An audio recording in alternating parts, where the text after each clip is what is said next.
Capitol for the 2022 Special Congressional Recognition Ceremony for the honoring the National Hispanic Heritage Month. We would like to acknowledge on the stand Senator Mike Lee. We have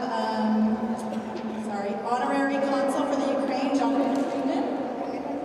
We have with us a special thanks to Congressman Stewart and Congressman Owens, who are both seated on the stand, and we thank them for hosting this very special event honoring National Hispanic Heritage Month.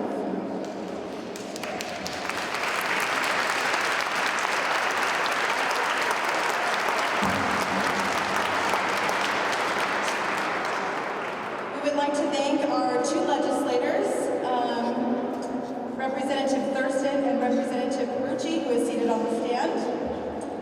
We would also like to invite all state or local officials, service members, past or present, and faith leaders to please stand and please join me in showing appreciation for their service and their attendance for this evening. Please stand if you're an elected official, state,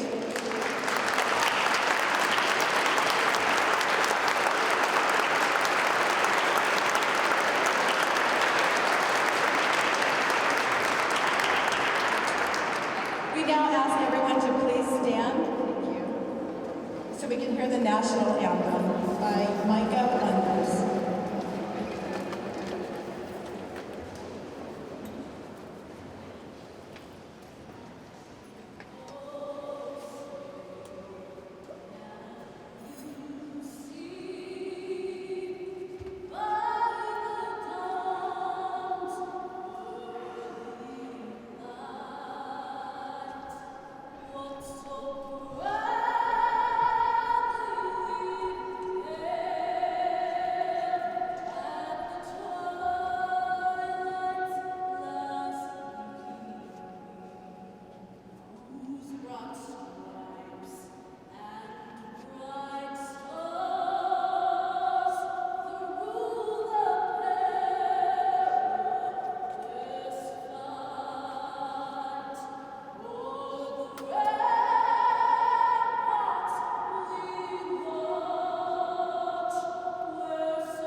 National anthem. That was absolutely beautiful. Thank you so much.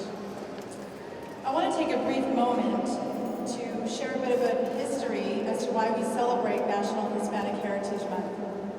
Each year, Americans observe National Hispanic Heritage Month, September 15th to October 15th, by celebrating our history, our rich cultures, and the many contributions of the Hispanic American citizens from around the world.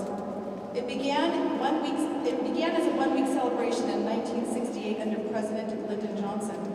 It then was expanded to a 30-day period and enacted into law in 1988 by President Ronald Reagan. September 15th is significant because it is the anniversary of independence for many Latin American countries, such as Costa Rica, El Salvador, Guatemala, Honduras, and Nicaragua. In addition, Mexico and Chile celebrate their Independence Day on September 16th and 18th. But to me, it is so much more.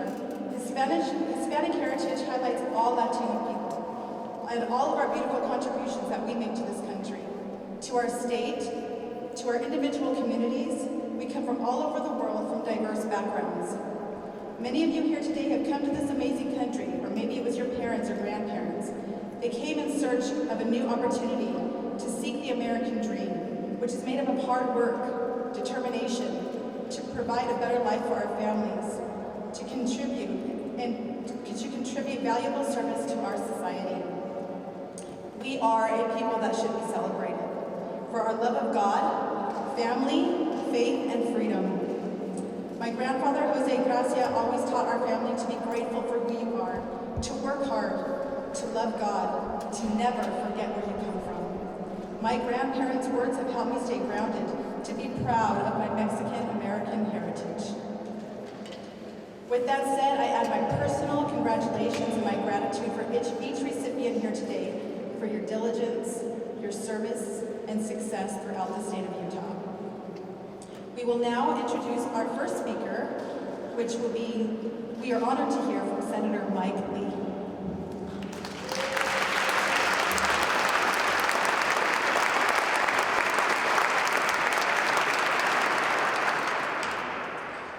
The English language, despite all the ways in which it's frustrating, is in many respects like the United States of America, and then it's become something of a melting pot. It's one of the reasons that it's frustrating. It's adapted.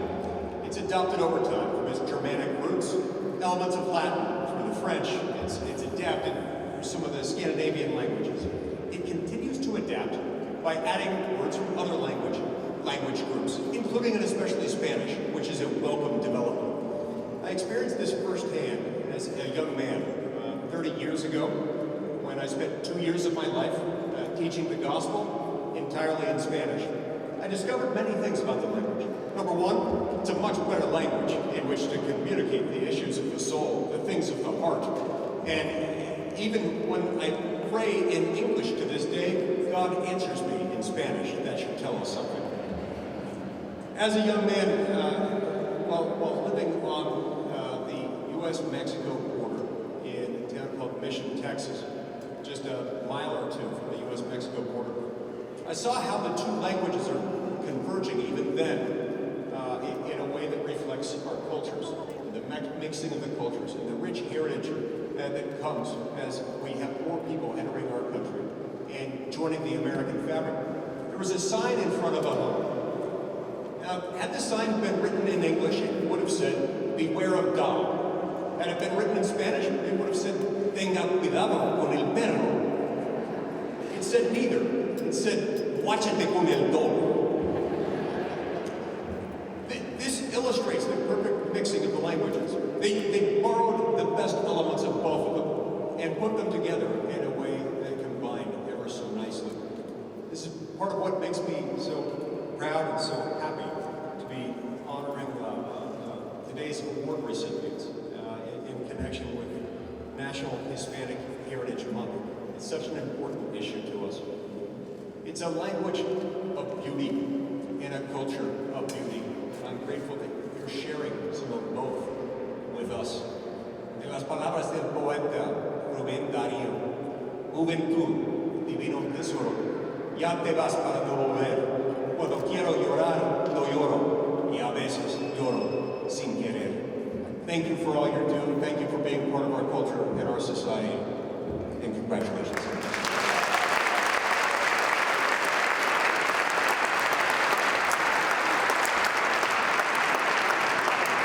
Thank you, Senator Lee.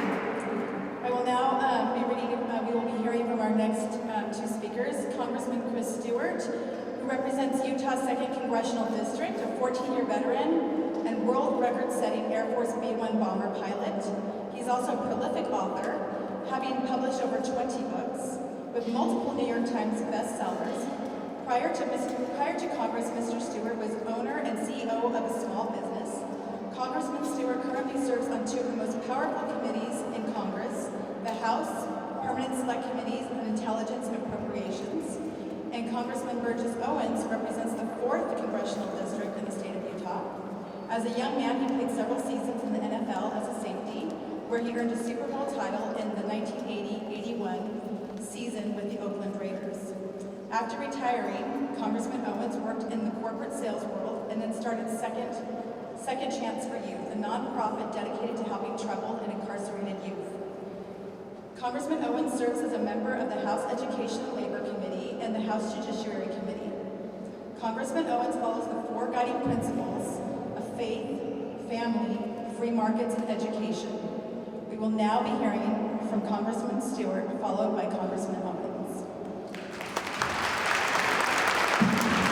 Thank you.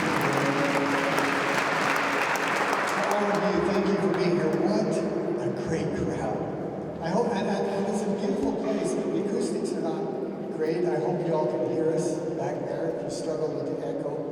To those of you who are going to be receiving the recognition awards tonight, congratulations. Thank you for what you do. We will have the opportunity to thank you more, but you are the focus in many ways tonight. And we're grateful for you and for the things that you have contributed as we will recognize tonight. It's an honor for Burgess and I to have been able to organize and to host you tonight. We're especially grateful that Senator Lee can join us as a special guest. And I think it reflects the appreciation from the federal delegation of how much love and respect we have for each of you. I'm going to ask a question, and this may be a little awkward. You'll forgive me if it is. I'm going to ask you to stand up and to raise your hand. How many of you are immigrants here to the United States of America? Will you raise your hand? Okay, looks like maybe about half the crowd. Here's another question. How many of you who immigrated here gave up everything to do that? Gave up your businesses, some of your family, your friends? It's most of them.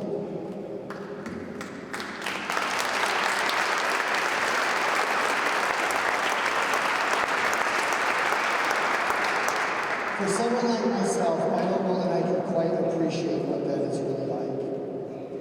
I don't know if I can quite appreciate the sense of sacrifice, saying goodbye to people, saying goodbye to things that you had built up for your life, the jobs, the friendships. But I want you to know that I think I have some appreciation for it. And we're grateful that you'd be willing to do that and come here and help us be a better nation. If you look at some of the pictures that are around us, up above us, they did the same thing. Our pioneers who settled this state gave up everything to come here, and they came for the same reasons that you did. They came here because they wanted freedom, they wanted a better life, free from oppression. And I know, because I know many of you, where you came from, Venezuela and other places, you came here because you were afraid for your family, because you were afraid for your future.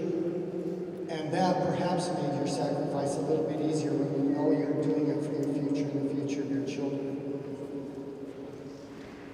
One of the most amazing things that I get to do is my brother is a federal judge, and from time to time he swears in new U.S. citizens.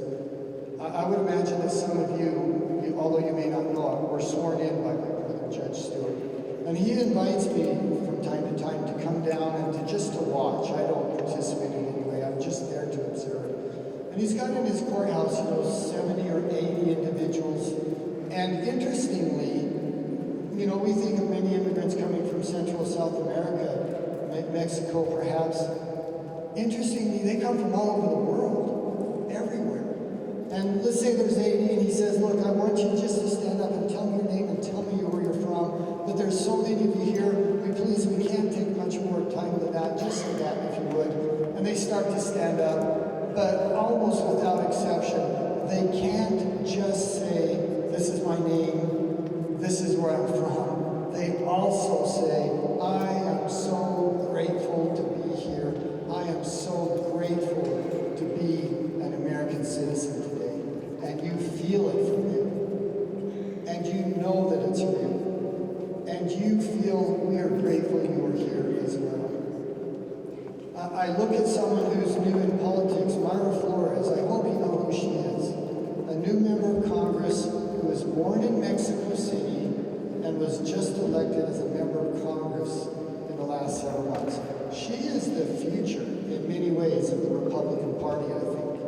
As we begin to embrace and say to everyone, as we've tried to say for a long time, but it hasn't been as effective as we would hope, as we say, come join us. And the idea of American exceptionalism, the idea that there's something extraordinary about this place. And the last thing I will say is this. We are a nation of immigrants. The 13 original colonies were virtually all immigrants. And that's been true through the ensuing last few hundred years. And we embrace that and we love that. But for those of you who fled, for example, Venezuela or others, and you came here, and I've had conversations with you, we have to defend freedom here. There's nowhere else to go. If we don't sustain what we have here, we don't have anywhere else to flee to. We have to stand and fight here. So for those of you who left socialism and you watch what's happening in our nation today, it worries you. I know it does. It worries me as well. We have to defend freedom here. For those of you who left another place because you wanted to have a better future for your children, I know there's some of you because I've talked with you, and you look what's happening to our country and wonder, will I have a better future for my children? You know we have to defend that here. And many of you are the most effective fighters that we have because you have seen the price that people pay when freedom and economic opportunity is taken away from them. We're so glad to be here and recognize these individuals. We're so glad to recognize this month. We're grateful for every one of you. God bless you, and you feel the same way as I do.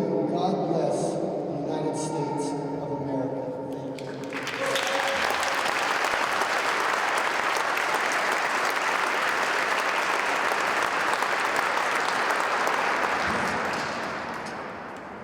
What a great privilege it is to sit with these leaders and those out in the audience with you. I have 6 kids, 16 grandkids. 2 of my daughters married Mexican Americans. So I have 3 of my grandkids that literally have the Hispanic lineage. So with that, I'm going to say that I'm family, okay? That's okay? I'm going to take credit for my kids. Isn't that America, though? That's who we are. And I want to thank you for the culture you bring to this great country, for making this country a much better place, a more perfect union. I don't think it's an accident that the Lord has actually brought all of us together in the ways we have, with the struggles we've gone through, the lessons we've learned, the pride we have and where we are today as family, as a country. I've always believed, growing up in the Deep South in the days of segregation, where communities were not assimilated, we were all kind of separate, but we still had this pride in the country. That was the one thing we had in common that could make sure we became a more perfect union. And I've also had this vision over time, over the decades, that it will be the minorities, it will be the Hispanic and Black communities, and go back to our basic roots. And our basic roots are very, very simple, and each and every one of you guys will agree with it. Faith, family, free market education. We all believe in it. We come here, it doesn't matter what language we speak, how poor we are. We know this is a country that gives us those opportunities to seek our dreams and to make a much better place for our kids.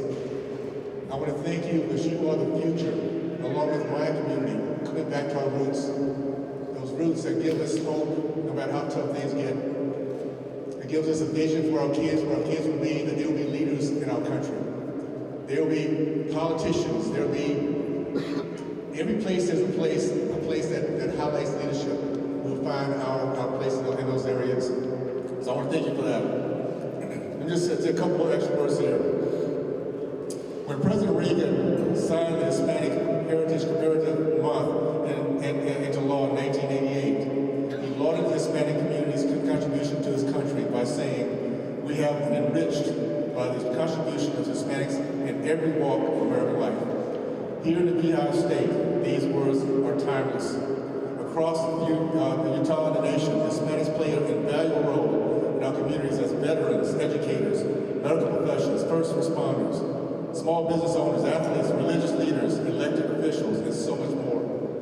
Above all, Hispanic Americans' commitment to faith, family, and country embodies the American dream, American way. Because of your dedication, your hard work, your love of country, we will become a much better union, a much better country. And there could be a better time than now. We're seeing the representation in D.C. coming back to those basic values, making sure we're all represented there. So thank you for the journey. Thank you for making the decision to become American citizens and be part of this great country and add value so that as we become a much better, perfect union, we're drawing so many more people that are different to our nation. Thank you, my friends. Appreciate your time. Thank you.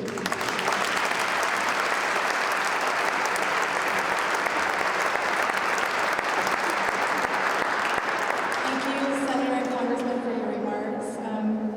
At this time, we'll be now recognizing multiple individuals here in our audience today for their outstanding and invaluable service. The recipients have been chosen from various backgrounds that have contributed to excellence in business, education, religious leaders, community leaders, cultural leaders, athletes, as well as immigrants and refugees. Those included are not just Hispanic, but those also include those who made outstanding contributions to the Hispanic community. We ask that when your name is read, we ask that you stand when your name is read, and please, audience, we ask that you hold your applause until after all of the recipients' names have been read. And at this time, I'm going to invite those who will be reading the names to come up, and we're going to be starting with Congressional District 2, Congressman Stewart's district. You know, I feel bad because in one sense, every one of you deserve your own individual recognition, and we should have an award ceremony just for you. But on the other hand, if we'd done that, then we wouldn't have been able to recognize so many people who deserve it as well. So I am going to ask you as we read your name if you stand. Now, Senator Lee was up here showing off he can speak Spanish, right? I can speak Spanish too. I know Baños and Cuanta Cuesta. Is that how much is this? That's it. And I don't want to embarrass myself nor to be disrespectful to some of you by mispronouncing your names. So I'm actually asking, where's Zach? Come on up. He's fluent in Spanish and he's going to read the names for you as we. Thank you, Zach. And again, we'll be, please stand and let us recognize who you are as we read your names. Not fluent, but I'll do my best, okay? So here we go. Sydney Gonzalez. Esteban Roque, Dr. Miriam del Carmen Padilla Vargas, Carlos Eligio Garcia, Rafael de Alba, Priscilla Roca, Oscar Para, Gabriel Pacheco, Jesus Alberto Romero Hernandez, Antonio Valbuena, Juan Pascua, Veronica Sansul, Gustavo Ibarra, Elizabeth Cordero, Axel Luna, Carlos Coco Garcia, Sergio Garcia, Erica Hurst, Pastor Alejandro Leonel Moreno, and Maria Barraza. Now we can applaud.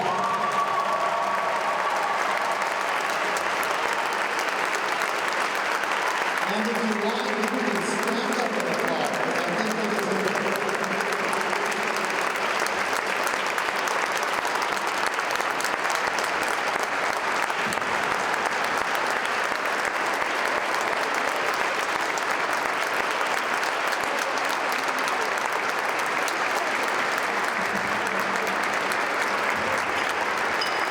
Congratulations to all of you.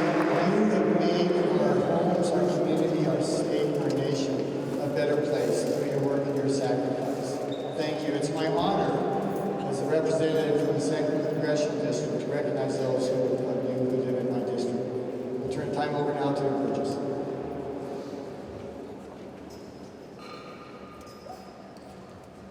Thank you.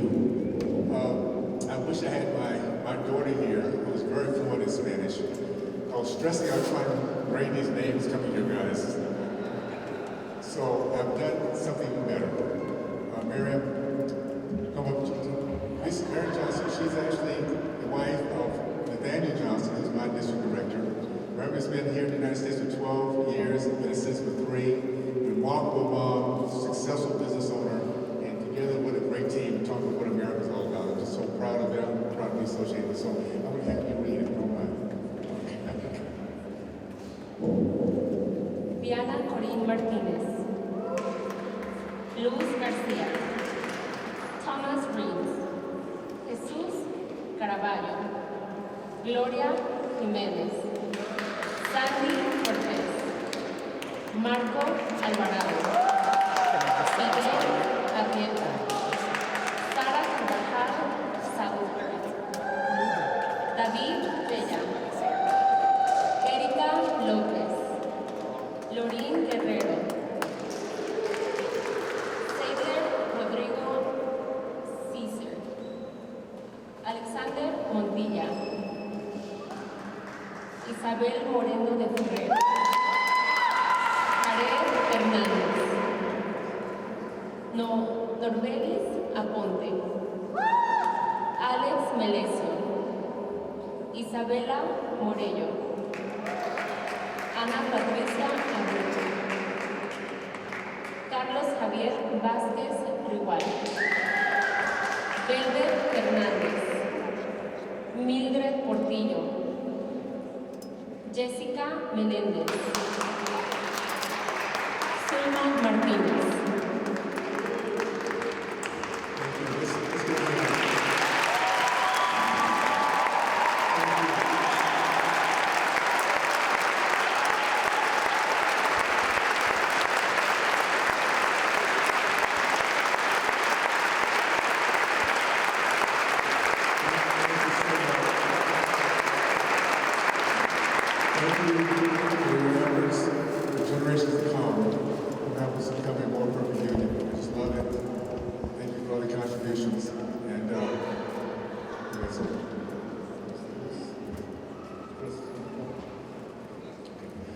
Thank you, my friends. Keep up the good work. Thanks for loving this country the way you do. God bless America. Thank you.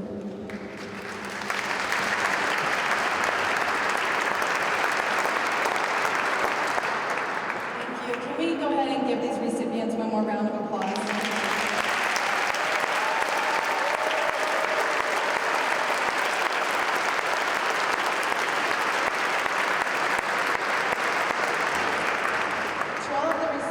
Directly following this program, there will be photos taken with your congressman, and then we will go over where you'll be meeting in just a few moments. But at this time, we have one more special presentation by the congressman, so I'm going to ask him to return to the podium. All right, we get to do this one together. Where's Carlos? Carlos, come on up.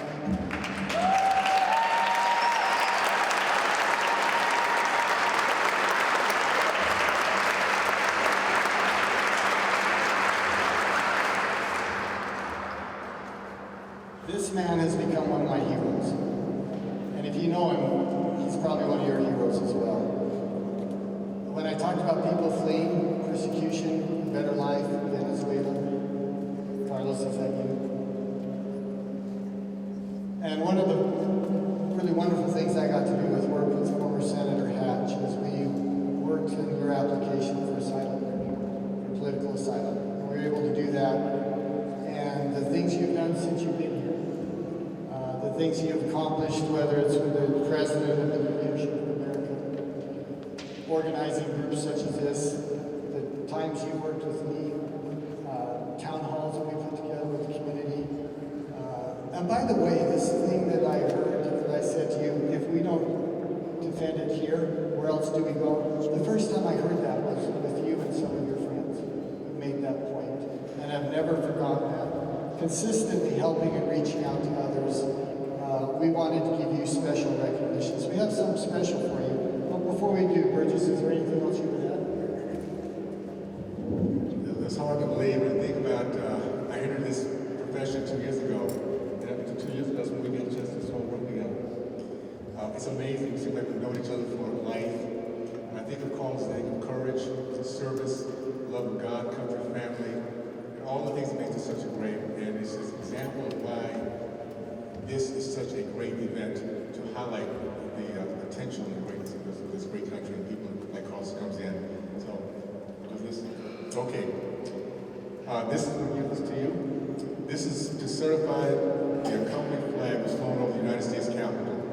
At the request of Honorable Chris Stewart and Honorable Burgess Owens, members of Congress, this flag was flown for Carlos Moreno as a special recognition for outstanding and valuable service to the community. Carlos has been a steady advocate for members of the Hispanic community in Utah. He's been a pillar of light and strength for many new immigrants desiring to pursue the American dream. This flag is a token of appreciation for his dedication to service.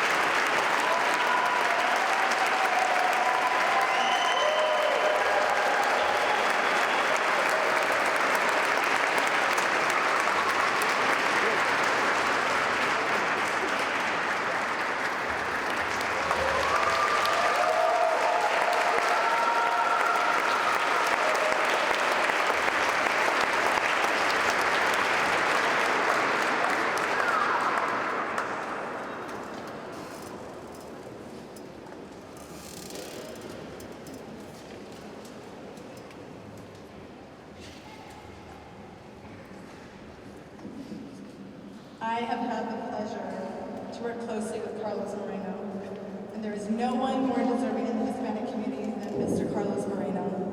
It's been an honor to labor by your side. Congratulations.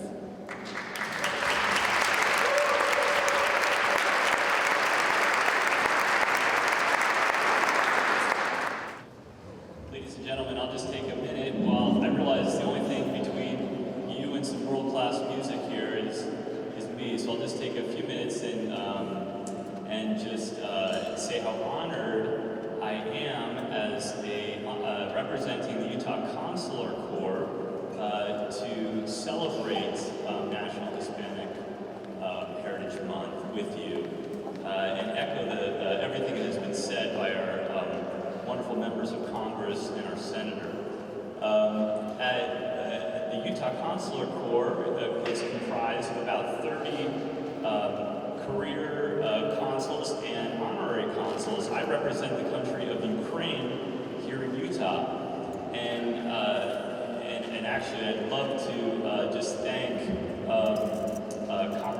the congressman behind me, and again Senator Lee, for their wonderful support of the country, Ukraine, at this time of crisis. I know so many of you in your own countries have felt a similar oppression, and so we really appreciate, the Ukrainian community of Utah really appreciates their support and the support of Congress as a whole for all the aid and military support we've received. Honorary consuls, and we have many from Latino countries here in Utah, are here to serve you. And so as you, if you're in need of any help, you can go to utahconsuls.org, and there's a directory for you to look up your local representation. But thank you again for having me here, and I think that they're about ready to perform.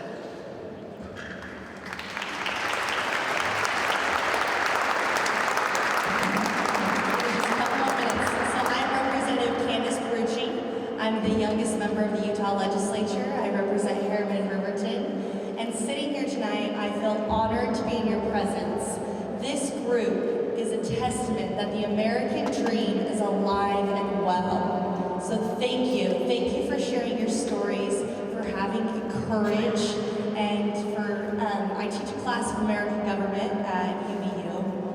And I'm constantly trying to convey how incredible and unique our American system of government is. But I just appreciate you for your leadership in your communities, in our state. It was really emotional to watch all of you. And I'm so grateful that we have you here in Utah as part of our community and this chance to celebrate this month. So thank you. And thanks for proving that the American dream is still alive and well.